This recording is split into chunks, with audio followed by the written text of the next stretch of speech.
You're floating. The water is calm. The sun is out. And then you look down, and something inside you goes completely silent with dread. That's not anxiety. That's not irrational. That is 3 million years of survival memory firing exactly the way it was built to fire. Most people who feel that cold pull of terror when they stare into deep, open water have been told their whole lives it's a phobia, a glitch, an overreaction, a quirk to manage or medicate away. But what if the thing you've been quietly ashamed of is actually the sharpest piece of threat detection hardware your ancestors ever developed? What if that dread isn't a malfunction?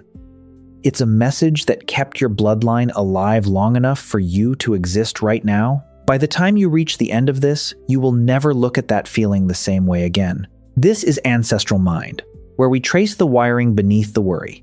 Here's what society gets wrong about this particular fear. The word that gets attached to it is thalassophobia, and immediately, the label does its damage.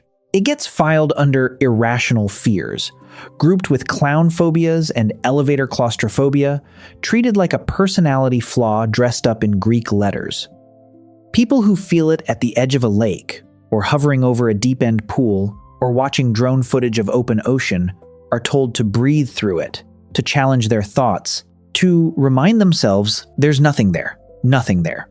That phrase alone reveals how completely modern culture has misread this signal. The fear is not about what is there, it is about what you cannot see, and that distinction is everything. Think about what it actually feels like from the inside.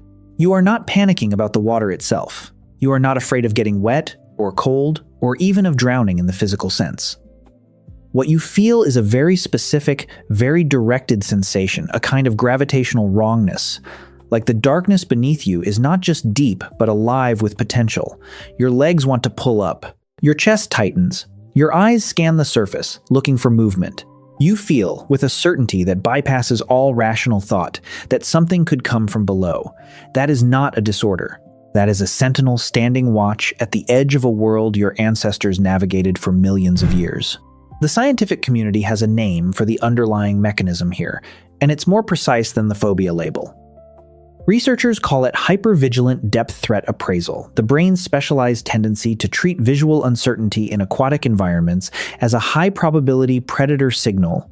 Joseph Ledoux, a neuroscientist at New York University who spent decades mapping the brain's fear circuitry, showed that the amygdala, the brain's threat-processing core, can trigger a full defensive response before the prefrontal cortex.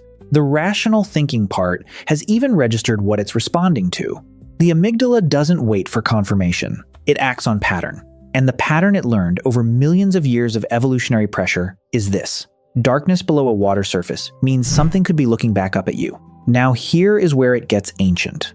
And this is the part that should change how you carry this feeling.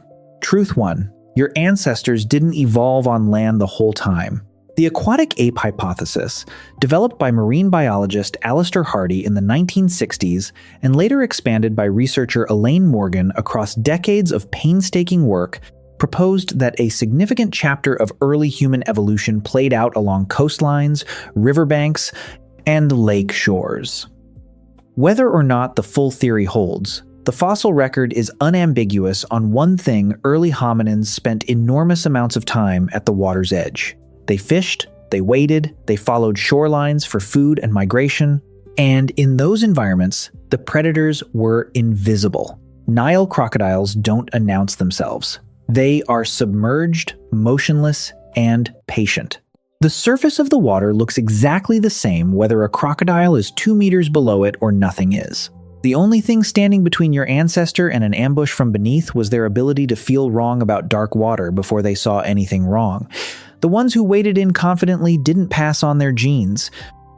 The ones who felt that cold crawl of dread did. Truth 2. The visual trigger for this fear is not random. It maps precisely to a real predator signature. Researchers studying visual threat detection found that the brain responds to dark water specifically because of what cognitive scientists call the concealment gradient. Shallow, clear water shows its floor. The threat is accessible, but as depth increases and visibility drops, the information available to your threat detection system falls towards zero while the potential danger scales upward. Your nervous system is not reading deep water as dangerous. It is reading zero information about what is directly below me as dangerous. That is not the same thing. And that distinction matters because it means the fear is calibrated, not chaotic. It is a rational response to a genuinely dangerous class of information deficit, one that killed people for millions of years. Truth 3. The fear intensifies with scale because scale was a real predator variable. A small pool of dark water feels less threatening than an open ocean, not because the ocean is statistically more dangerous to a person floating in a life jacket, but because in your ancestors' environment, larger bodies of water housed larger predators. The amygdala is scaling the threat correctly for the world it was built inside. You are not overreacting to the ocean. You are precisely calibrated for a threat class that simply no longer matches the specific scenario you're standing in. Here is the cost of not understanding this. When people don't know what this fear actually is, they do one of two things. They white-knuckle through it and feel shame at the fear response they can't suppress, which compounds the distress without resolving anything. Or they avoid water environments entirely, which means the fear expands its territory over time because the brain learns that avoidance is the correct response and begins flagging more and more situations as requiring it. Neither path works. Both of them treat the signal as the problem. The signal is not the problem. The signal is doing its job. The problem is that no one ever told you what the job actually was. So here is how you begin to work with it rather than against it.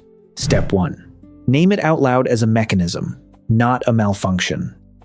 The next time you feel that cold pull over dark water, say internally or out loud if no one's watching threat detection protocol, no current predator. This is not positive self-talk.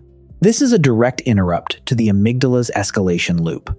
Ledoux's own research shows that labeling an emotional state in precise terms measurably reduces amygdala activation. You are not dismissing the signal. You are classifying it correctly, which is the only thing that actually moves it. Step 2. Give your nervous system the information it's asking for. The fear of dark water is fundamentally a response to information absence. You can't see what's below. So give yourself what you can. If you're swimming in open water, look around the surface perimeter deliberately before you look down. If you're watching footage or imagery that triggers it, pause and consciously inventory what you actually know about the environment. The nervous system is not asking you to be fearless. It is asking for a threat assessment. Giving it one, even a brief one, satisfies the circuit. Step 3. Reframe the sensation as information, not emergency. There is a difference between the amygdala sending a signal and that signal constituting a crisis. Most people who experience thalassophobia have trained themselves to treat the initial sensation as the beginning of a spiral. You can interrupt that training. When the dread arrives, treat it as data your system detected: depth, low visibility, potential concealment. Noted. Now, what does your actual present moment context tell you? That reframe, practiced consistently, doesn't eliminate the response. It gives you a second before the spiral begins. And that second is everything. Here is the thing about that feeling when you look down into dark water and your whole body goes quiet with dread. Every person in your family line, going back further than language, further than fire, further than the first tool ever chipped from stone, every single one of them had that exact response. And because they had it, they survived long enough. They pulled back from the edge. They waited. They lived. That feeling you've been told is a flaw. That thing that makes you feel broken or embarrassing or too much. It is the oldest proof you have that your body knows how to keep you alive. It was never irrational. It was never a glitch. It was remembering.